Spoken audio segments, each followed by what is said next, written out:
We'll guide you through how to loop a video in CapCut. If you find this useful, then consider subscribing and liking the video. Here we are on CapCut, and so you want to go make a loop video. This can be a really cool effect, so we're going to guide you through this step by step.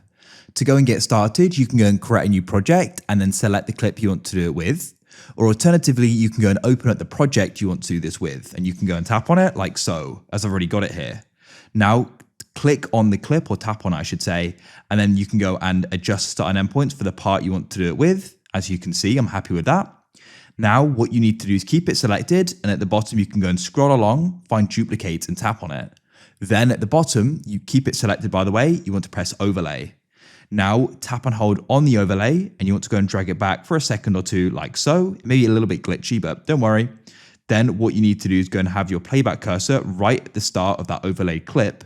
Scroll along at the bottom, find the option for opacity here, and then you want to click, hold and drag this and set it to 0.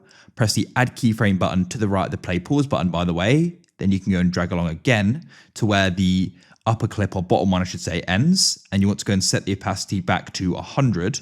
It should automatically add in another keyframe. Press the tick and you should play it back, and then it should be nice and smooth. Now what you need to do is go and press export in the top right. Don't worry, not finish. We just need to export it to go and merge these clips together.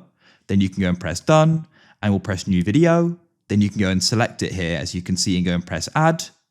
And then what you want to do is you want to go and have the first second or two of this clip here, about second will do. And then what you can do is go and select it, and you want to go and press split. And then you want to go and select the part you split right at the start. Scroll along at the bottom, and you need to go and find the option for overlay. Then tap and hold this and drag it right to the end. And then you can release it. Just make sure it's right at the end like so. And then what you need to do here is we want to go and put the playback cursor at the start. And you then need to go and scroll along, find opacity, tap on it, and you need to go and drag that and set that down to 0 and press the add keyframe button. Then you can scroll along, and at the end, you want to make sure it's set to 100 like so and press the tick. Come to the end of the project and select the overlay, and then pinch to go and zoom it in. And you want to make sure that it perfectly goes and ends at the same time, otherwise it won't go and work. So adjust that by tapping, holding and dragging it, then press export in the top right. Press done, and then you can press new video, and you want to select it and press add. Now you can go and tap on it, and at the bottom scroll along and press duplicate. Then you can play it back at the transition point, and you should see that is really smooth. And then what you can do is go and keep on duplicating it, and you've got your loop.